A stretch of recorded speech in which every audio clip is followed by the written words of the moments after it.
जय हिंद everyone. Welcome to patriotic IAS. और फिर से हम स्टार्ट करते हैं अपना the Hindu news analysis, daily news analysis, और इसको हम डिस्कस करेंगे one by one. As we know कि आज हमारा आज कई फेस्टिवल हैं, जैसे कि मकर संक्रांति, खिचड़ी चल रहा है, साथ साथ में भोगी है यहाँ पे साउथ में, आंध्र प्रदेश पे, और भोगाली बिहू अभी असम में मनाया जा रहा है। तो ये सब रिलेटेड है। जब विंटर सोल्स्टिस होता है, सोल्स्टाइस, विंटर सोल्स्टाइस मीन्स कि जब ये कॉन्सेप्ट यहाँ से आता है, लेट्स मी शो। ये अर्थ है और इक्वेटर है और ये टॉपिक ऑफ कॉपरी कैप्रिकॉर्न है, टॉपिक ऑफ कैप्रिकॉर्न। ये है इक्वेटर और ये है टॉपिक ऑफ कैंसर।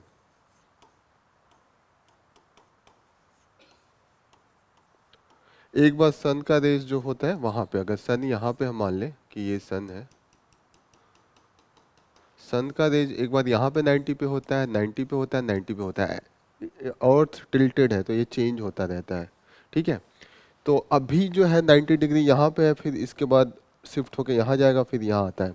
तो 1 ईयर में एक बार यहाँ पे 90 डिग्री पे होता है, एक बार यहाँ पे 90 डिग्री पे होता है, और 2 बार यहाँ पे होता है, क्योंकि जाते वक्त भी यहाँ पे आएगा और आते वक्त भी यहाँ पे आएगा, ठीक है। तो 2 बार ये इक्विनॉक्स इसको कहते हैं, जब इक्वेटर पे परपेंडिकुलर होता है और उस समय पूरे दुनिया में रात और दिन का टाइम बराबर होता है। यहाँ पे जब होगा तो इस एरिया में रात ज़्यादा होगा और दिन कम होगा। जैसे अभी चल रहा है, अभी हमारे वहाँ क्या है, रात काफ़ी लंबा होता है, दिन कम होता है। लेकिन जब ये सूर्य की यहाँ पे आएगी रोशनी परपेंडिकुलर, तो इस एरिया में दिन काफ़ी लंबा होता है। ये जब होता है हमारे वहाँ मई जून में होता है, पर्टिकुलरली जून का जो होता है वो होता है। तो ये आपको जानना चाहिए कि क्या है इसी को लेके। अभी विंटर सोल्स्टाइस जब इधर से इधर जब मूव करेगा तो उसको उत्तरायण कहते हैं, क्योंकि ये नॉर्थ में जा रहा है ना, नॉर्थ को उत्तर कहते हैं और उत्तरायण होता है। और दक्षिणायन इधर से इधर जब घूम रहा होता है तो दक्षिणायन होता है। ये कॉन्सेप्ट है। और काफ़ी अच्छे अच्छे इवेंट्स भी होते हैं, जैसे कि कॉक फाइटिंग होता है इस पर्टिकुलर फेस्टिवल पे, साउथ में, तेलंगाना में, और कहाँ पे, आंध्रा में। और जो भैंसें, बफेलो, उनकी भी फाइट कराई जाती है असम में। पिक्चर दिखाता हूँ आपको, काफ़ी इंटरेस्टिंग है, आपको पिक्चर देखना चाहिए। तो ये है, ये असम में बिहू ऐसे मनाया जाता है। लोग देखते हैं, खड़े होकर सेलिब्रेट करते हैं, पैसा भी लगाते हैं बफेलो पे। और बिहू से ही रिलेटेड जो बंगाली बिहू है, जो कल सेलिब्रेट किया गया था, डांस फॉर्म भी है, इसको बिहू डांस कहते हैं। तो आप लोगों को ये, हम जब आर्ट एंड कल्चर पढ़ेंगे तो ये पढ़ेंगे कि बिहू कल्चर कैसे रिलेटेड है, डिफरेंट टाइप ऑफ बिहूज और क्या इनके फीचर्स होते हैं, वो सब हम पढ़ेंगे। ये कॉक फाइट है, ऐसे कॉक फाइट होता है। कॉक फाइट ऐसे, इस पे बैन है लेकिन फिर भी लोग करते हैं क्योंकि मज़ा बहुत आता है, पैसे वैसे सब लगाते हैं इसमें। इनकी जान चली जाती है लोगों को, मतलब लोग आपस में भी लड़ लेते हैं पैसे लगा के। तो ये सब चीज़ें हैं, इंटरेस्टिंग लगा, मैंने सोचा फोटो दिखा दूँ, पिक्चर्स।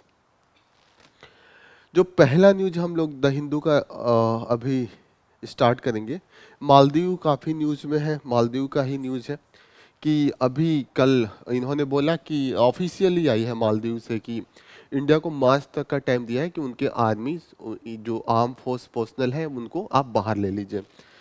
नियर अबाउट कितने आर्म फोर्स है, 88 है।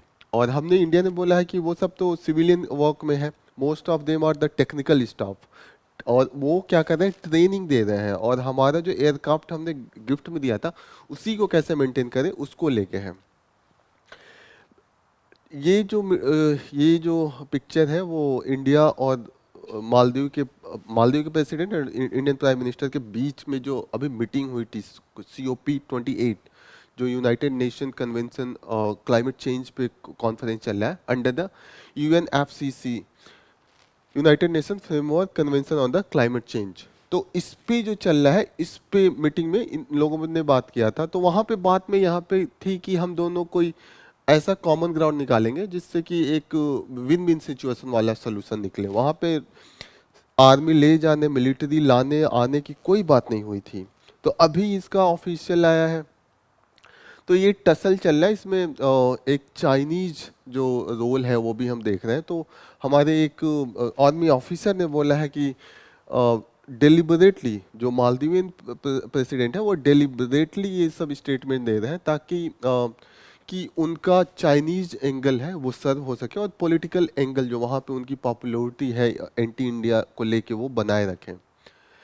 लेकिन यहाँ पे बोल रहे हैं कि this far better to let him realise the relevance of India to Maldives. India को टिट फॉर टैट जवाब नहीं देना चाहिए कि हम कुछ जैसा वो कर रहे हैं हम भी उनको अपना अपोजिट वाला इंस्टांस दिखाएं।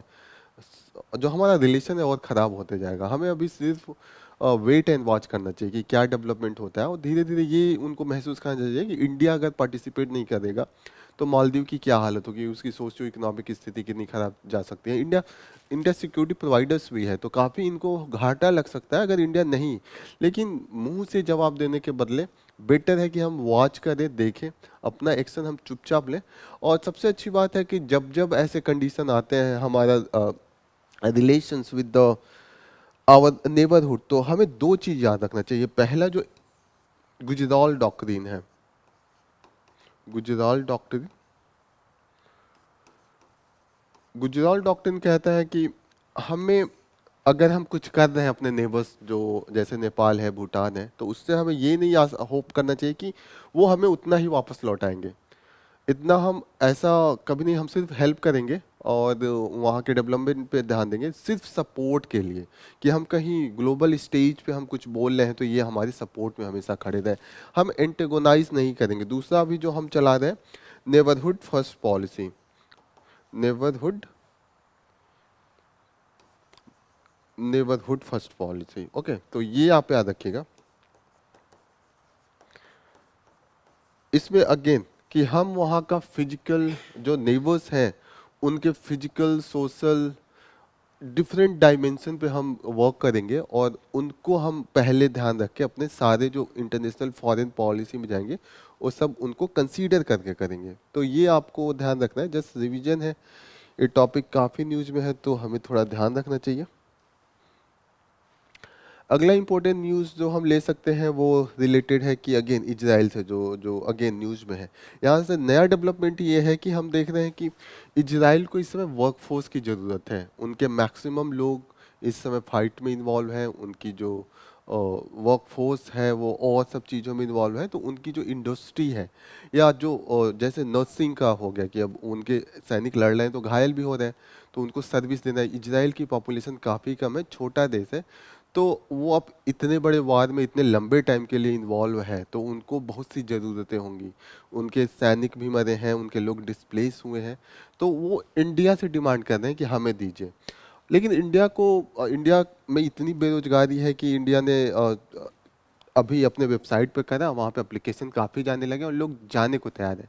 लेकिन दिक्कत यह है कि वहाँ रिस्क काफ़ी है। तो हमारे जो एक्टिविस्ट है, ट्रेड यूनियन है, वो इसका विरोध कर रहे हैं कि आप थोड़ा एक तरीके से उनकी सेफ्टी को व्यू में रख के यू टेक एनी डिसीजन।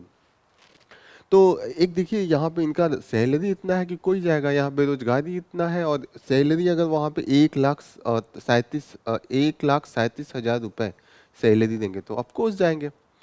तो लेकिन ये है कि सेफ्टी मेजर वहाँ पे जाके जान चली जाए तो बेटर है कि यहीं रहे। तो एक चीज़ और है जो क्रिटिसिज्म में लाया जा रहा है कि इंडिया जो पहले ई माइग्रेट सिस्टम था, यहाँ पे है ई माइग्रेट सिस्टम। इसके अंडर में इंडिया से बाहर जितने भी लोग जाते थे जॉब करने या किसी भी एक्टिविटी के लिए, तो इंडिया उनको सेफ्टी सिक्योरिटी प्रोवाइड करता था। जैसे कि ये मेडिकल इंश्योरेंस और मेडिकल कवरेज, जॉब गारंटी ये प्रोवाइड करता था। लेकिन यहाँ पे कुछ ऐसे कंट्री हैं जहाँ पे जाने पे वो ये वाला जो सिस्टम है ई माइग्रेंट सिस्टम वो हम प्रोवाइड नहीं कर रहे हैं। इजराइल के लिए जो लोग जा रहे हैं उनको भी हम ये नहीं दे रहे हैं। तो हमारे एक्टिविस्ट जो हैं वो कह रहे हैं कि आपको ये इन लोगों को भी देना चाहिए जो इजराइल जा रहे हैं। एक चीज़ और ध्यान में रखना है यहाँ पे कि जब हम इजराइल के साथ कोई भी डिसीजन लेते हैं तो हमें ये साथ में ध्यान रखना चाहिए कि हमारे जो नियर अबाउट 80 लाख जो हमारी पॉपुलेशन है, 8 million Indians working in the gulf, जो पर्टिकुलरली जैसे सऊदी अरबिया है, कुवैत है, कतार है, इन सब में हमारे वर्कर्स हैं वो 80 लाख हैं, और इजराइल में ये जो संख्या है 50-40 हज़ार के आसपास जा सकता है। तो हम देखेंगे 80 लाख अगर दोनों एक दूसरे के अपोजिट हैं, इसराइल के अपोजिट में सारे अरब कंट्री हैं, तो ये जो 80 लाख हमारे पैसे भेज रहे हैं इतना, हमें बैलेंस करना है। ऐसा ना हो कि ये 10 हज़ार के चक्कर में ये 80 लाख है, वो इस पे हमारी थ्रेट आ जाए, इसको लेके हम किसी निगेटिव ट्रैजेक्टरी में चले जाएं। तो हमेशा इंडिया को कहा जाता है कि इंडिया को हमेशा बैलेंस करना होता है कि ये अगर इजराइल है और ये अरब कंट्री है, तो you have to balance all this three. और ये अगर ईरान है, ईरान सिया कम्युनिटी डोमिनेट है और यहाँ पे सुन्नी, तो इनके बीच भी राइवलरी होती है। तो इनका इनका इनका इन तीनों के बीच में हमें ऐसा रिलेशन बनाना चाहिए कि हम इसको भी ना कुछ इनके साथ भी हमारे संबंध अच्छे रहें, इनके साथ भी अच्छे रहें, इनके साथ अच्छे रहें। तो India should promote this support of Israel, but without taking any compromise with the whatever relationship we have with the UAE and other Western countries. ये आपको ध्यान में रखना है। नेक्स्ट इम्पोर्टेंट न्यूज़ जो हम लेंगे वो यहाँ से लेते हैं। अभी ये है डेवलपमेंट यहाँ पे उत्तराखंड से एक न्यूज आ रहा है कि यहाँ से हमारे डिफेंस मिनिस्टर ने कमेंट किया है कि Uttarakhand likely to be first state to implement UCC. UCC क्या होता है? जैसे इंडिया में हमारे एक तो क्रिमिनल लॉ होता है कि आपने चोरी की, आपने डकैती किया, आपने हत्या किया, आपने रेप किया, तो आपके लिए एक कॉमन लॉ है क्रॉस द इंडिया, वो सब पे वो होगा। लेकिन जो सिविल है, जो पर्सनल रिलेशन है, जैसे मैरिज हो, एडॉप्शन हो, ट्रांसफर ऑफ प्रॉपर्टीज हो, ये सब सिविल लॉ में आते हैं। और ये इसका कोई कॉमन लॉ नहीं है, इसका जो रिलीजियस लॉ है उसके थ्रू ये सब गवर्न होते हैं। तो इससे ये दिक्कत होती है कि एक ही जगह पे आप अलग अलग लोगों के लिए अलग अलग लॉ, एडॉप्शन में कैसे बच्चे को कितना कंपनसेशन देना है, मैरिज का क्या प्रोविजन है, तो ये सब आप सिविल लॉ के थ्रू होता है। लेकिन इसका बहुत मिसयूज होता है। अगर अगर रिलीजियस लॉ उतनी ज़्यादा प्रोग्रेसिव नहीं है, वहाँ पे जैसे अब कोई कोई है रिलीजन जहाँ पे हम एक से ज़्यादा शादी भी अलाउ करते हैं, मैक्सिमम रिलीजन में ये था, कहीं जहाँ पे इसको थोड़ा सा मॉडिफाई किया गया वहाँ अब नहीं है। जैसे जो हिंदू कोड बिल ला के हमने जो हिंदूज में जो जितने भी लैकुना था उसको हमने दूर कर दिया, लेकिन और सब कम्युनिटी में है। तो इसके लिए हम चाहते हैं कि एक कॉमन लॉ आए, और इसके लिए हमारे कॉन्स्टिट्यूशन में भी प्रोविजन है। आर्टिकल 44 जो डीपीएसपी है वो कहता है कि 44 कहता है कि state shall endeavour to secure for the citizen a uniform civil code for the territory of the India. तो यहाँ में बात हो रही, लेकिन फिर भी दिक्कत क्या है, क्योंकि रिलीजन इतना सेंसिटिव मैटर है कि आप उसको थोड़ा भी इंटरफेयर करते हैं तो पीपल बिकम वेरी सेंसिटिव, वो अपोज करने लगते हैं। जैसे कि पहली बार हम जब हिंदू कोड बिल ला रहे थे तो काफ़ी अपोज हुआ था, प्राइम मिनिस्टर नेहरू को काफ़ी अपोजिशन फेस करना पड़ा था। उन्होंने इसी के चक्कर में जो डॉक्टर अंबेडकर थे उन्होंने रिजाइन भी दे दिया था कि वो चाहते थे जल्दी जल्दी होए, इतना विरोध हो रहा था। नेहरू चाहते थे इसको थोड़ा स्लो कर दे, वरना जो राइट विंग जितनी भी ऑर्गेनाइजेशन थी, पार्टी थी, वो विरोध में आ गई थी कि आप हिंदू लॉ को नहीं छू सकते, आप अपना अलग लॉ अपने पास रखिए। तो नेहरू प्राइम मिनिस्टर नेहरू ने उसको डिवाइड कर दिया था कई पार्ट में और धीरे धीरे करके पास कराया था। तो ये भी वहाँ पे क्वेश्चन आया था कि फिर मुस्लिम्स के लिए क्यों नहीं आप कॉमन लॉ लाए, आप लॉ ला रहे हैं, केवल हिंदू कोड बिल क्यों? तो वहाँ पे ये था कि अभी देश अभी तुरंत आज़ाद हुआ है और पार्टीशन हुआ है on the basis of the religion. जो मुस्लिम यहाँ के हैं उनको ये ना लगे कि हम उनको under the Hindu domination impose करने वाले हैं, तो उनको टाइम दिया गया कि उनके खुद लीडर आएंगे, डिमांड करेंगे कि हमारे लिए भी लॉ लाइए, क्योंकि उनको लगता था कि 80% पॉपुलेशन मेजॉरिटी हिंदूज है, अगर उनको लॉ ला के ये प्रूफ कर दे कि इससे काफ़ी फायदा हुआ है, तो मुस्लिम कम्युनिटी से खुद डिमांड आएगी कि वो मांग करेंगे कि हाँ लॉ लाइए, तब इजीली लाया जाएगा बिना विदाउट अपोजिशन। तो यही रूल होता है कि without you have to conceal you have to, but वो लीडरशिप डेवलप नहीं हुआ, तो अभी तक वहाँ पे ऐसा कुछ देखा नहीं है। तो ये दुर्भाग्य है कि उस प्रोग्रेसिव लीडर नहीं डेवलप हो पाए। नेक्स्ट इम्पोर्टेंट न्यूज़ जो हम लोग लेंगे वो कौन सा ले, ब्रू रिफ्यूजी है, ब्रू रिफ्यूजी, ये ट्राइबल है, मिजोरम के ट्राइबल है ये, मिजोरम, असम और त्रिपुरा, इन तीन स्टेट में पाए जाते हैं। तो इनको, इनका पर्टिकुलरली इनका ज़्यादा जनसंख्या मिजोरम में था, लेकिन मिजो जो है वहाँ के जो एक और ट्राइब है, उनसे ये दिखने में थोड़े अलग होते हैं। तो मिजो इनको बाहरी मान के इनको इनके खिलाफ वायलेंस करने लगे, इनको हटाने से हटाने के लिए, कि ये हमारा जॉब खा जा रहे हैं, हमारा ज़मीन ले लिए। तो इनको भाग के आना पड़ा त्रिपुरा में, वहाँ पे सेटलमेंट कराया जा रहा है इनका। तो पर्टिकुलरली जो इनका अपोजिशन स्टार्ट हुआ था मिजोरम में 1995 में, वहाँ का जो young Mizo association and Mizo student association है, वो उनके खिलाफ लगा और वायलेंस और उनके एक्टिविटी में इन्वॉल्व हो गए। तो उनको अब यहाँ पे अब बसाया जा रहा है त्रिपुरा में, सेटलमेंट का प्रोसेस है वो चल रहा है। तो यू शुड नो दैट कि ये ब्रू एक ट्राइबल है, नॉर्थ ईस्ट है, असम, त्रिपुरा और मिजोरम में इनकी इनको ये पाए जाते हैं। मकराविल्लक्कू, ये सबरीमाला से एसोसिएटेड है। इसके जो गॉड है वो अयप्पन है। अयप्पन जो माने जाते हैं कि वो ये क्या कहते हैं वो, कि उनके एंसेस्टर विष्णु जी मोहिनी के रूप में जब अपना वो लिया था, अवतार लिया था, और शिव जी उनके से ये लोग आगे बढ़े थे, तो उनसे एसोसिएटेड है, इतना आप याद रखिएगा। Ayyappan belong from the Sabarimala के मेन डीटी हैं। एरोस्टर कोक, यहाँ पे ये कॉक फाइट चल रहा है। नेक्स्ट इंपॉर्टेंट न्यूज़ जो हम लोग लेंगे वो कहाँ से ले, हाँ ये वाला न्यूज़ है। यहाँ पे आर्मी के जो हमारे चीफ जनरल हैं, जनरल मेजर पांडे, उन्होंने स्टेटमेंट दिया है आर्मी डे पे। तो उनका क्या स्टेटमेंट है कि जो proxy war Jammu and Kashmir में चल रहा है उसमें हम क्या प्रोफेशनल अप्रोच हमेशा रखेंगे। दूसरी चीज़ ये बोल रहे हैं कि Indian army is always modern, agile, adaptive, technology enabled and future ready force है। तो हम कभी भी लिखना है कि हमें सपोर्टिंग पॉइंट लिखना है कि we are capable of doing and facing any enemy. तो ये हम वर्ड काफ़ी अच्छा है, यूज कर सकते हैं। आर्मी का जो इस साल का 2024 का थीम है वो है year of the technology absorption. तो ये याद रखिएगा कि थीम क्या है, ईयर ऑफ टेक्नोलॉजी एब्जॉर्प्शन।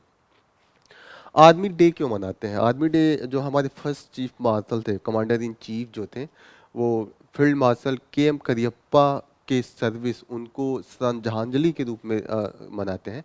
और उन्होंने जो चीफ इन कमांडर का पोस्ट लिया था वो 1949 में लिया था। ब्रिटिश, उनके पहले ब्रिटिश जनरल फ्रांसिस बूशर थे। Cariappa was the first commander in chief, बस आपको इतना याद रखना है। और उनके ही कोमेमोरेट करने की उनके सर्विस को हम आर्मी डे मनाते हैं। ये गंगा सागर एसोसिएटेड है वेस्ट बंगाल से, और यहाँ पे जो थोड़ा सा सी इंक्रोचमेंट आ गया है और यहाँ पे जो पिलग्रिमेज जाते थे उनको दिक्कत हो रही है। तो ये हम कैसे आ रहा है, क्योंकि वहाँ पे जो वेजिटेशन था, जो पेड़ पौधे थे जिससे जो प्रोटेक्ट करता है सी वेव को, वो सब कट कर दिया है वहाँ पे।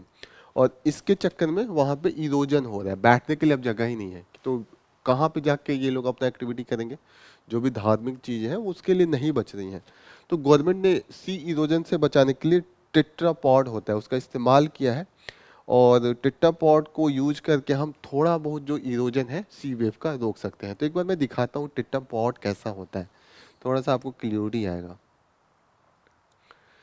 टेट्रापॉड ये है, समंदर किनारे ये ट्रायंगल का जो सीमेंट का बना के हम यहाँ पे रख देते हैं, तो ये वेव आएगा तो वहाँ की जो नीचे रेत है, जो सैंड है, उसको नहीं ले जा पाएगा।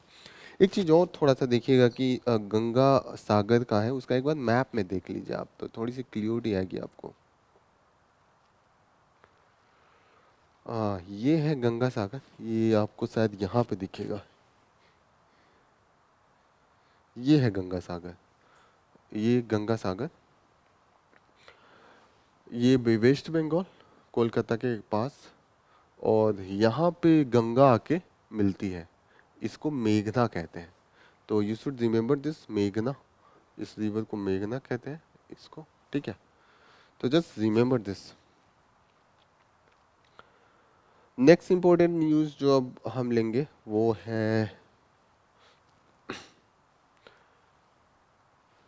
ये शिमला और कुफरी का एक इवेंट है यहाँ पे, जो पहले आइस स्केटिंग या आइस स्नैप स्काइस ये सब जो होता था, आइस से रिलेटेड जो भी गेम्स होते थे वो नहीं हो पा रहे, क्योंकि वहाँ पे आइस फॉल जो है वो स्नोफॉल काफ़ी कम है, तो आइस का जो लेयर है वो उस लेवल का नहीं है कि उस पे हम स्केटिंग या जो जितनी भी एक्टिविटी आइस से रिलेटेड है वो कर पाए, तो उससे टूरिस्ट इम्पैक्ट हो रहा है।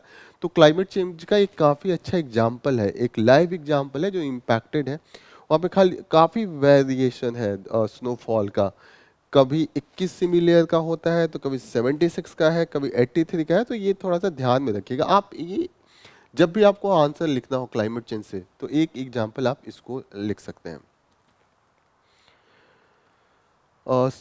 यहाँ पे मोदी जी का एक स्टेटमेंट है, उससे हम यूज कर सकते हैं जब भी हम लिख रहे हो कि नेशनल बिल्डिंग पे अगर कभी कोटेशन पे लिखना हो नेशनल बिल्डिंग पे, तो इन्होंने कहा है कि एक थिरुवल्लुवर का एक कोटेशन किया है कि educated citizen, honest businessman and a good crop in nation building, इनका काफ़ी मेजर रोल होता है।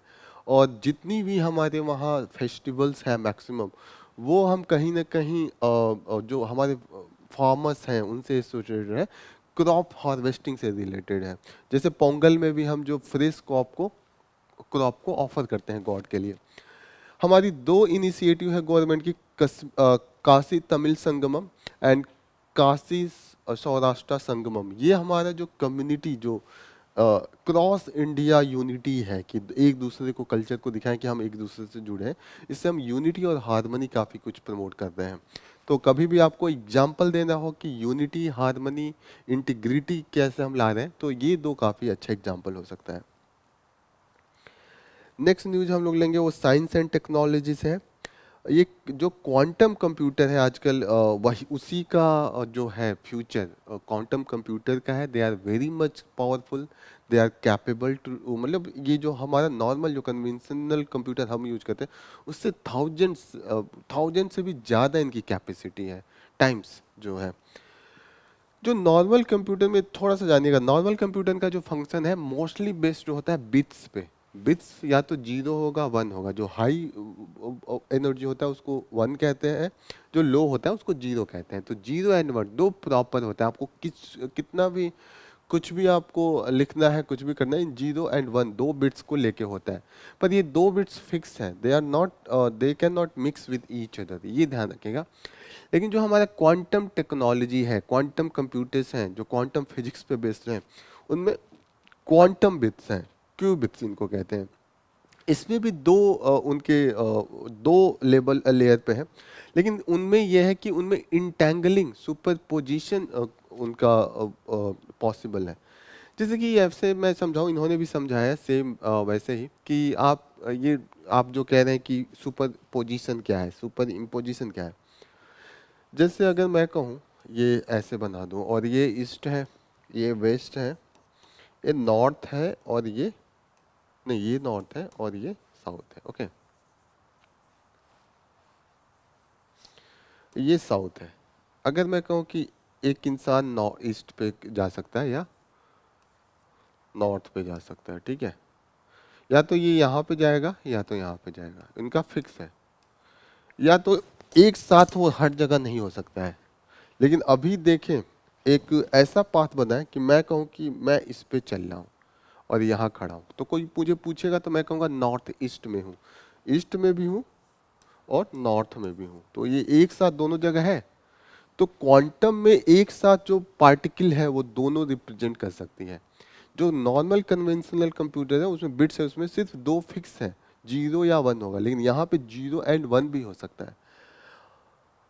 और ये जैसे अगर प्रैक्टिकल एग्जांपल दूं तो आपको, जैसे आपने कभी फैन चलते हुए देखा है, ये फैन फैन जब खूब तेज चल रहा होता है तो लगता है ये जो फैन का ये विंग है वो यहाँ पे भी है, यहाँ पे भी है, यहाँ पे हर जगह लगता है।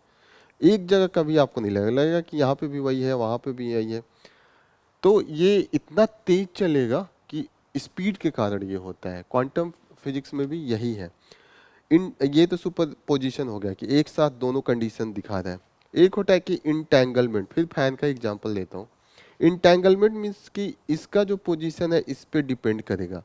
ये अगर यहाँ से चल के यहाँ आ गया तो ये पक्का यहाँ से चल के यहाँ हो गया, क्योंकि ये फंसा है यहाँ पे, और ये वाला यहाँ से यहाँ आ गया, तो इसका पोजीशन इसके पोजीशन को भी डिफाइन करेगा। अगर इसको मैं पकड़ के यहाँ कर दूँ तो ये आगे बढ़ के यहाँ आ जाएगा। आर यू गेटिंग क्लियर ना कि इंटेंगलमेंट क्या है? एक का पोजीशन दूसरे से, क्योंकि अब तीनों फैन के ये विंग्स है वो जुड़े हैं, अब एक हटेगा तो उसका इम्पैक्ट दूसरे भी पड़ेगा। यहाँ पे इस पैराग्राफ में ये बताता है कि क्वांटम जो कंप्यूटर से कितने पावरफुल है। जैसे अगर नॉर्मल आपको कंप्यूटर में 16 इनपुट डालना है तो उसको इसके लिए 16 बार आपको कंप्यूटेशन करना पड़ेगा, लेकिन क्वांटम में सिर्फ आपको 16 इनपुट को सिर्फ सिंगल कंप्यूटेशन में कर सकते हैं। तो इतना पावरफुल ये है। तो आपको क्वांटम क्यूबिट्स, क्वांटम कंप्यूटर से दो चीज़ें याद रखती हैं। पहला जो है वो कि इनमें सुपर पोजिशन पॉसिबल है। ये सुपर पोजिशन जो है, सुपर पोजिशन। और दूसरा जो आपको याद रखना है, इंटेंगलमेंट। तो अभी कभी भी ये दो चीजें दिखे और पूछे कि are they associated with the quantum computers? Yes, they are associated with the quantum computers. ये स्पेस टाइम का जो है आइंस्टीन के जो ये रिलेटिविटी थ्योरी है उससे एसोसिएटेड है। इसमें ऐसा है कि जैसे हमें लगता है टाइम, और जैसे हम लंबाई, चौड़ाई, ऊंचाई, ये तीन चीज मेजर करते हैं, दिखता है, लेकिन टाइम हमें दिखता नहीं है। लेकिन ये कहते हैं टाइम भी एक रियलिटी है जो दिखता है, कम अधिक हो सकता है, उसको भी मेजर कर सकते हैं। जैसे हमें घड़ी में वो दिखता है कि वो सिर्फ चल रहा है, लेकिन हमें ये नहीं लगता है कि उसको कम अधिक कर सकते हैं। अब कहीं पे भी तीन तीन ही रहेगा, तीन को कोई ढाई नहीं बजा सकता है। अगर घड़ी में देखने के बाद भी अगर हमने घड़ी खराब भी कर दिया तो हमारे लिए कम हो गया, लेकिन वो तीन ही बज रहा होगा सबके लिए। लेकिन रियलिटी में यह है कि टाइम को भी आगे पीछे किया जा सकता है। जैसे 3 घंटा बाद ऐसा सिचुएशन है जिसमें कि 3 घंटा के ड्यूरेशन में आपके लिए 2.5 घंटा हो सकता है, मेरे लिए वो 3 घंटा हो सकता है। ऐसा आइंस्टीन ने कहा। ये नॉर्मल कंडीशन में नहीं पॉसिबल है, लेकिन अगर स्पीड में कोई चीज मूव कर रही हो तो उसमें है। जैसे दो चीजें अगर मूव कर रही हो, और फॉर एग्जांपल जैसे मैं आपको किसी स्पेसक्राफ्ट में बैठा दूं और आपको लाइट की स्पीड से के आसपास लाखों की स्पीड में आपको कहीं भेजा जाए, तो मानिए आपको 12 बजे भेजा गया, 12 बजे, और एक आदमी जमीन पे ही 12 बजे देख रहा है, ठीक है। ये गया, 3 घंटे बाद लौट के आया और मैं यहीं पे हूँ। तो 3 घंटे बाद इसके घड़ी में 3 बज रहा होगा, लेकिन इसके घड़ी में 2:45 ही हो रहा होगा। जब स्पीड में आप चलते हैं तो टाइम आपके लिए कम हो सकता है। टाइम मशीन शायद इसी पे बेस्ड है। तो यू शुड जस्ट अंडरस्टैंड क्या है ये स्पेस टाइम का कॉन्सेप्ट, कि इस टाइम भी एक डायमेंशन हो सकता है, और वो अलग अलग लोगों के लिए अलग अलग हो सकता है अगर वो अलग अलग स्पीड से मूव करें तो। और ये स्पीड ऐसा नहीं है कि 10 के 5 के स्पीड से, ये स्पीड लाखों में होना चाहिए, compare to the speed of the light. एक ये हम लोग देखते हैं, ये आर्टिकल एडिटोरियल पे, एडिटोरियल जो दो एडिटोरियल है, ये रिपीटेशन है जो हमारा ये इन्फ्लेशन चल रहा है, इन्फ्लेशन का कल जो आया था डेटा उस पे है। जस्ट आपको इसमें ये जानना है कि दो तरीके के इन्फ्लेशन होते हैं, एक कंज्यूमर प्राइस इंडेक्स जो मेजर करता है, और एक होता है होलसेल प्राइस इंडेक्स, ठीक है। तो पहला जो है, तो ये देखते हैं क्या कंज्यूमर प्राइस इंडेक्स क्या है। कंज्यूमर प्राइस इंडेक्स, ये ये प्राइस डिफरेंस है। जैसे आज मैं गया मिल्क खरीदने, वेजिटेबल खरीदने, और सब कुछ खरीद के 100 रुपये में लाया, और एक साल पहले आज ही के दिन गया था और वो मुझे 90 रुपये में मिला था। तो जो बीच का 10 का डिफरेंस है, ये इन्फ्लेशन होता है। जो प्राइस राइज है, इन्फ्लेशन हो गया। तो ये कंज्यूमर प्राइस इंडेक्स आएगा जो मैं खरीद के लाऊंगा। और जिसके वहां से मैं गया हूँ खरीदने, वो दुकानदार भी तो जाता होगा फैक्ट्री में खरीदने, होलसेल में, तो उनका जो होता है वो होलसेल प्राइस इंडेक्स होता है, WPI कहते हैं। वो होता है wholesale price index, wholesale price. तो सच में महंगाई बढ़ी है कि नहीं बढ़ी है वो यहाँ से पता चलता है। ये तो कुछ ऐसी चीजें भी खरीदते हैं जो हमारी यूज का नहीं है। जैसे कि एक एग्जांपल देता हूँ, हम लैपटॉप खरीदने जाते हैं, कभी ट्रांजिस्टर खरीदने जाते हैं? कभी नहीं जाते हैं। हम हमेशा साइकिल खरीदने जाते हैं, क्या कभी उसके अंदर के रॉड्स और नट बोल्ट खरीदने जाते हैं? वो तो कंपनी वाले आपस में खरीद के वो कस के देते हैं ना। कंपनी आपस में खरीदती है, नट की कंपनी अलग होती होगी, बोल्ट की अलग होती होगी, टायर्स की अलग होती होगी, तो वो आपस में खरीदते होंगे। रिपेयर करवाने जाते हैं तो हम भले, वो भी वो साइकिल वाला करता है। हम नहीं खरीदने जाते हैं कि टायर दे दीजिए, घर लाके टायर ऐसे चलाऊंगा, नहीं नहीं होता है, क्योंकि वो पार्ट होता है। हम पार्ट खरीदने नहीं जाते हैं। हम हमेशा, कई चीजें होती है जो हमने कभी देखा ही नहीं है। क्या आपने कभी अपना एसी खोल के देखा अंदर क्या क्या लगा है? हमें नाम भी नहीं पता होता है।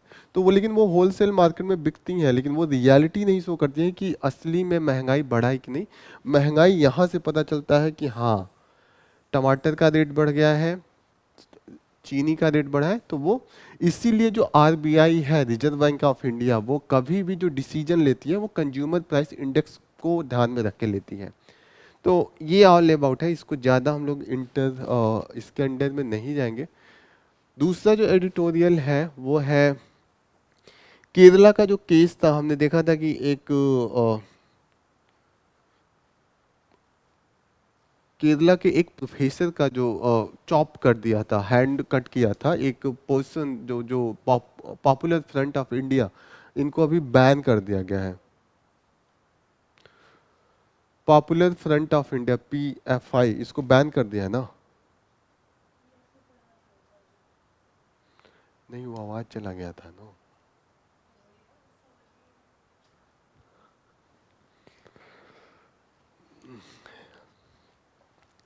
इतना कट कर दूंगा, don't worry.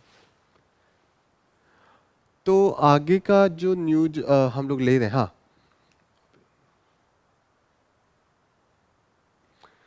Popular front of India से ये थे, और इनका इनके जो थे उन्होंने कट किया था हैंड, और एक काफ़ी क्राइसिस था उनके लाइफ में, और उन्होंने एक बुक भी लिखा है, 1000 कट्स। तो ये हम यूज कहाँ होगा यूपीएससी में? आपको जब भी सोसाइटी के क्लास में, सोसाइटी का जो टॉपिक है उस पर अगर कोई क्वेश्चन आता है, उस पर आप देख सकते हैं कि कितना due to this activity inter religious, क्योंकि राइट का कंडीशन भी ऐसे सिचुएशन में डेवलप हो जाता है। एथिक्स में ले सकते हैं आप, इंटॉलरेंस जो हमारे समाज में है वो कैसे बढ़ जाता है। तो इसका एग्जाम्पल ले सकते हैं। उन्होंने काफ़ी इसमें लिखा हुआ है अपना पर्सनल एक्सपीरियंस। ये बुक का नाम है 1000 कट। उन्होंने लिखा है कि हाथ कट होने के बाद उनकी जॉब से भी निकाल दिया था, उनकी वाइफ ने सुसाइड भी कर लिया था। काफ़ी ये पथेटिक कंडीशन था उनके लाइफ में। तो ऐसी चीज़ें नहीं हो, we should be careful about due to the this extremism. ये आर्टिकल जो है, इस आर्टिकल को लेते हैं, ये काफ़ी न्यूज में रहा है, क्योंकि जो शिवसेना का स्प्लिट हुआ, बाद में एकनाथ शिंदे का गवर्नमेंट बना, उसको लेके स्पीकर का रोल एंटी डिफेक्शन लॉ के को लेके वो फिर से एक बार न्यूज में आ गया है। और ये PDT आचार्य है, ये पहले सेक्रेटरी जनरल है, इन्होंने अपना व्यू दिया है कि कैसे मिसयूज होता है this position of the speaker. तो इन्होंने पहले स्टार्ट किया है समझाने से कि क्या केस होता है, मतलब किसको हम डिफेक्शन कहते हैं, डिस्क्वालिफिकेशन का क्या है। तो एक बार और मैं रिपीट कर देता हूँ ताकि कि आपको थोड़ा क्लियर रहे चीजें। इन्होंने बोला है कि अगर कोई पार्टी है, कोई भी पार्टी मान लेते हैं शिवसेना, और उसके 30 लोग सेलेक्ट हुए, ठीक है, और उनमें से कुछ, अब इलेक्शन पार्टी शिवसेना के नाम पे लड़ा, फिर इसको छोड़ दिया वॉलंटरली इलेक्शन होने के बाद, तो ये डिस्क्वालीफाई हो जाएंगे। एक तो कंडीशन ये है डिस्क्वालीफाई। एक कंडीशन ये है कि ये ग्रुप बना के छोड़ दिए और कोई पार्टी ज्वाइन कर लिया तो भी डिस्क्वालीफाई हो गए। एक कंडीशन ये है कि इस पार्टी का जो हेड है उसने इनको ऑर्डर दिया, उसको विप कहते हैं, आप लोग पॉलिटी में पढ़िएगा। विप एक पोस्ट होता है, एक तरीके का पार्टी का ऑर्डर इंप्लीमेंट करने के लिए होता है। विप ने बोला, इन दोनों ने माना नहीं, तो भी ये डिस्क्वालीफाई हो जाएंगे, ठीक है ना। तो ये सब कंडीशन है, इन्होंने बताया कि विप को के ऑर्डर को नहीं मानने पे या उन्होंने वॉलंटरी छोड़ दिया, ये है। अब इनके जो शिवसेना के स्पीकर के पास गया था, शिवसेना में भी ऐसा था कि शिवसेना जो उन्होंने शिवसेना उद्धव ठाकरे का फैक्शन था, उन्होंने लिख के दिया था कि ग्राउंड किस ग्राउंड पे वो चाहते हैं डिस्क्वालिफिकेशन। उन्होंने कहा कि पार्टी के कुछ मेंबर बिना इनसे पूछे अलग से मीटिंग किया, उस समय पार्टी का जो मीटिंग चल रहा था उसको उन्होंने ज्वाइन नहीं किया, और दूसरी बात कि उन्होंने पार्टी का विप नहीं माना, और बाद में उन्होंने दूसरी पार्टी के साथ जाके मिलके अलग गवर्नमेंट बना लिया, बीजेपी के साथ जाके मिलके अलग गवर्नमेंट बना दिया। तो इस कंडीशन में इन्हें डिस्क्वालीफाई हो जाना चाहिए। पर हमारे जो स्पीकर थे उन्होंने बोला कि ये जो छोड़ के गए हैं ना, यही असली शिवसेना है, तो डिफेक्शन हुआ ही नहीं है, स्प्लिट हुआ है पार्टी, और ये रियल वो होते हैं। तो फिर इन्होंने आगे के पैराग्राफ जो यहाँ पे तो इन्होंने ये बोला, आगे के पैराग्राफ में ये राइटर ने लिखा है कि राजेंद्र सिंह राणा वर्सेस स्वामी प्रसाद मौर्य केस 2007 का है। इसमें जो सुप्रीम कोर्ट ने क्लियर कट डायरेक्शन दिया है कि what will be the meaning of disqualification. एक तो सुप्रीम कोर्ट ने कहा है कि जो स्प्लिट कर रही है ग्रुप, उसका मेजॉरिटी कितने हैं नंबर्स, दैट डजंट मैटर। उन्होंने पार्टी छोड़ा है तो डिस्क्वालिफिकेशन होगा। पार्टी उद्धव ठाकरे के अंडर में था, उसको छोड़ के वो लोग गए, तो there should be disqualification as per this writer. दूसरा, इस जजमेंट में जो बोला है, इस जजमेंट में बोला है, यहाँ पे देखिएगा कि व्हेन ए मेंबर,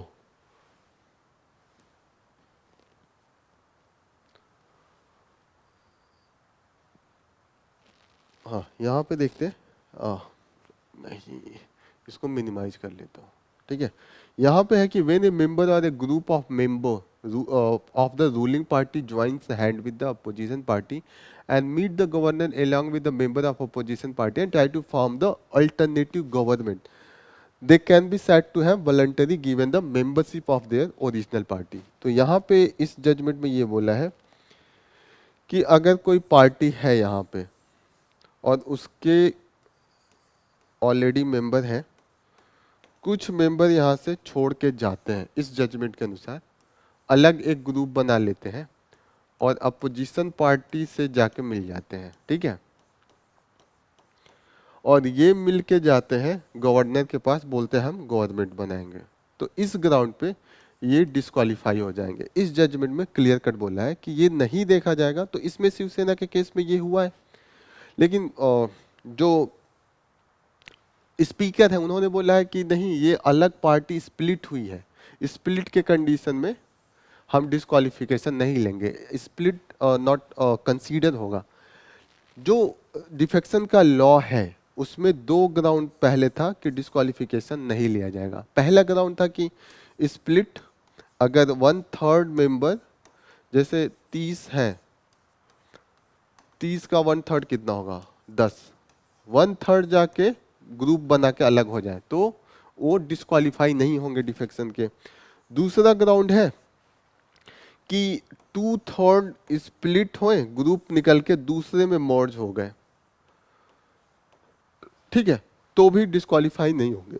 तो एंटी डिफेक्शन में ये जो था ऑप्शनल था, लेकिन ये ऑप्शनल जो 93rd कॉन्स्टिट्यूशनल अमेंडमेंट 2003 में हुआ था वो हटा दिया था। ये डिस्क्वालिफिकेशन से जो बचने का ये जो था कि 1/3 स्प्लिट हो सकते हैं, इसको रिमूव कर दिया। तो अब तो रहा नहीं वो पैराग्राफ, तो सिर्फ बचा कि मर्जर का कंडीशन, और इस कंडीशन में मर्जर हुआ नहीं है क्योंकि उन्होंने तो अलग शिवसेना का नया ग्रुप बना लिया, उन्होंने कहा हम ही शिवसेना है। तो राइटर कह रहे हैं कि जब आप पार्टी छोड़ेंगे तभी तो नया ग्रुप बनाएंगे, उसके पहले आपका तो कोई एग्जिस्टेंस ही नहीं है। आप तो शिवसेना जो उद्धव ठाकरे की पार्टी है, under the head main leadership of the Uddhav Thackeray, you were the part of that particular party. तो इसको लेके यहाँ पे अभी भी है, और जैसे अभी जो हमारे स्पीकर थे उन्होंने बोला था कि सुभाष देसाई केस 2013 में 23 में सुप्रीम कोर्ट ने कहा था स्प्लिट टेक प्लेस हुआ है, लेकिन स्प्लिट का तो ग्राउंड है ही नहीं है 10th शेड्यूल में। तो 10th शेड्यूल जो एंटी डिफेक्शन को करता है वो नहीं है अब, तो इसीलिए इसका तो कोई मतलब ही नहीं होता है। दूसरी पार्ट जो स्पीकर बोल रहे हैं कि ये न्यू असली पार्टी यही है, रियल पार्टी या कोई भी पार्टी हो, वो डिसाइड करने का पावर किसके पास है, वो इलेक्शन कमीशन ऑफ इंडिया के पास है, अंडर द जो लॉ है वो candidate for the election as 1 minute, जो सिंबल ऑर्डर है उसका एक है, हाँ यहाँ पे जस्ट 1 मिनट। सिंबल ऑर्डर एक लॉ है जिसके अंडर में डिसाइड करता है कि रियल पार्टी कौन है। यहाँ पे है कि the question as the real facts of party will be decided by the election commission of India under the paragraph of the symbol order। Symbol order के अंडर में ही डिसीजन लेना पड़ेगा। तो दिस इज ऑल अबाउट, ये जो सारा matter है इसको लेके ये है। अब देखते हैं कि सुप्रीम कोर्ट में केस जाता है, सुप्रीम कोर्ट क्या डिसाइड करता है, वैसे ही इसका फाइनल वर्डिक्ट होगा। काफ़ी कॉम्प्लिकेटेड है, देखते रहिए, हो सकता है यूपीएससी इस पे क्वेश्चन पूछ दे, काफ़ी चांस है। नेक्स्ट जो हम लोग न्यूज़ लेंगे डिस्कशन के लिए, ये भी इम्पोर्टेंट है। यहाँ पे एक ऑनलाइन गैम्बलिंग को लेके है, तो इसको देख लेते हैं थोड़ा जल्दी जल्दी करके। पहले इन्होंने स्टार्ट किया है, पहले पैराग्राफ में स्टार्टिंग में इन्होंने बताया कि इंटरनेट का जो पोटेंशियल है कितना ज़्यादा इंक्रीज हो गया है। इस समय इंटरनेट यूजर इंडिया में near about 70 crore people are the internet user है, और उसमें से हर एक आदमी कम से कम 5 घंटे इंटरनेट पे मोबाइल लेके ऐप्स पे अपना टाइम स्पेंड करता है।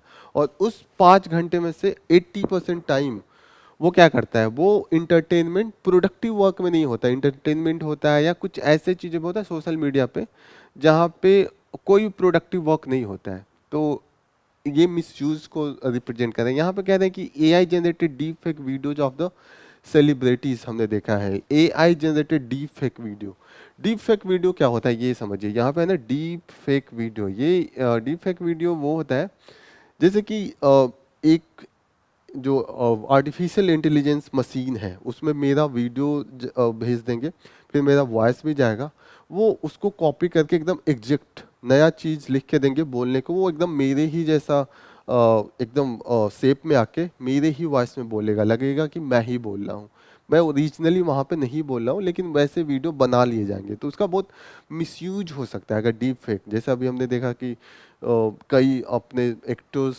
एंड एक्ट्रेस के ऐसे डीप फेक वीडियो आए थे, काफ़ी ऑब्जेक्शनेबल उनका वो था, पिक्चर्स थे जो that was not healthy, that was not acceptable. तो इसका मिसयूज हो सकता है। इन्होंने यहाँ पे मिसयूज की बातें की हैं, फिर इन्होंने यहाँ पे भी मिसयूज की बातें की हैं कि क्या क्या दिस मिसयूज है। यहाँ पे थोड़ा देख लेते हैं ये जो इसके पोटेंशियल है, उसमें इन्होंने बोला है कि जो जीडीपी में कंट्रीब्यूशन होगा 2027 तक 67 तक वो $30 बिलियन है। $30 बिलियन अगर पैसे में कन्वर्ट करें तो एक बार कन्वर्ट करके देखता हूँ। 30 बिलियन आपको भी आना चाहिए। $30 बिलियन, 30 बिलियन, 1 बिलियन में 100 करोड़ होता है, ठीक है। तो 30 नॉट 300 बिलियन, और मान लो डॉलर का जो वैल्यू है 70 मान लेता हूँ, तो टोटल कितना होगा 7 3 जा 21, और जीरो जो बचते हैं 1 2 3 4 5, 5 जीरो मैं आगे लगा देता हूँ। 21 लाख करोड़, लाख के बाद करोड़ है, लाख करोड़, इतने का इसका कंट्रीब्यूशन होगा। This is showing the potential. तो इन्होंने फिर यहाँ पे नेक्स्ट पैराग्राफ में इन्होंने मिसयूज बताया। क्या इसका मिसयूज है, addiction, mental illness, suicide, financial fraud काफ़ी होते हैं, पैसे चोरी हो जाते हैं आपके बैंक से ओटीपी इधर का उधर करके, प्राइवेसी का इशू है, डेटा सिक्योरिटी कॉन्सर्न है, ये सब इंडिविजुअल लेवल पे है। नेशनल लेवल पे मनी लॉन्ड्रिंग का केस है, नेशनल सिक्योरिटी तक है कि पूरा जो हमारा क्रिटिकल इंफ्रास्ट्रक्चर है उसको भी हम कर सकते हैं। और जो नेशनल सिक्योरिटी मीन्स गैम्बलिंग के पैसे जो जाते हैं, ऑनलाइन गैम्बलिंग है, वो टेररिज्म में भी फंडिंग में हो जाती है, trafficking, human trafficking, drug trafficking सब में यूज होता है। तो ये मिसयूज है।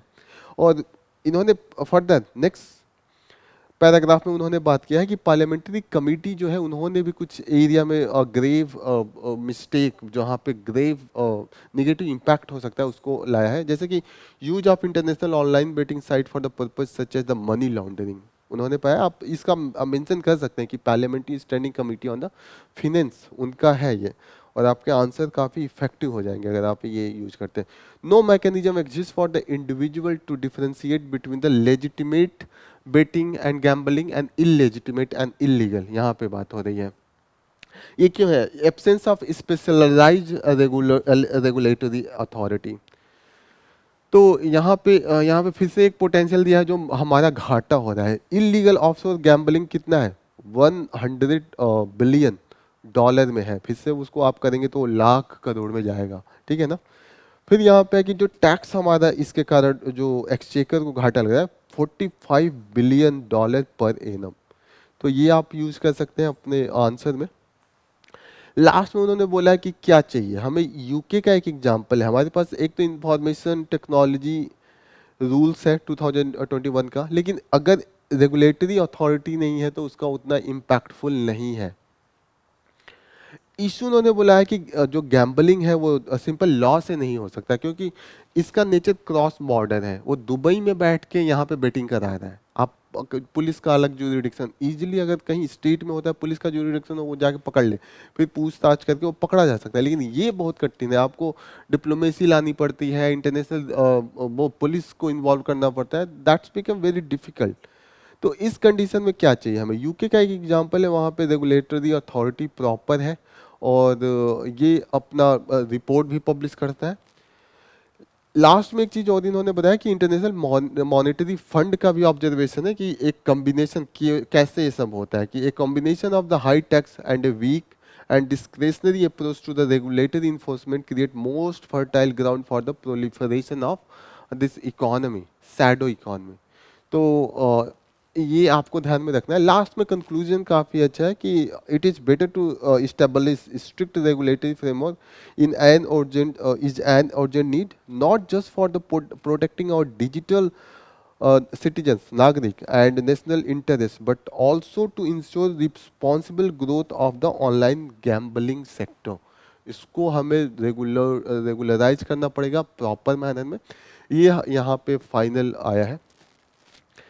एक क्वेश्चन हम लोग देख सकते हैं इस पे थोड़ा सा, यूपीएससी में पूछा जा सकता है क्योंकि ये काफ़ी अच्छा टॉपिक है। ये देखिएगा, examine the legal and regulatory challenge associated with the online gambling in the context of the national and international law.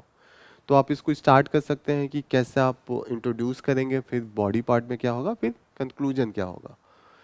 Start आप यहाँ से कर सकते हैं, ठीक है। आपको स्टार्ट करना है इस आर्टिकल में, प्रॉपर है। स्टार्ट आप कहाँ से करेंगे? आप स्टार्ट यहाँ से कीजिए ना कि क्या इसके पोटेंशियल है, इसको स्टार्ट कर सकते हैं।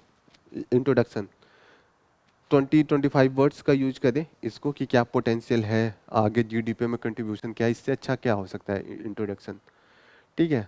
देन हम लोग ला सकते हैं कि कॉन्सोर्न क्या है, कॉन्सोर्न क्या है, कहाँ गया, यस थोड़ा सा, हाँ कॉन्सोर्न्स जो है एडिक्शन, मेंटल इलनेस, सुसाइड, ये सब ला सकते हैं।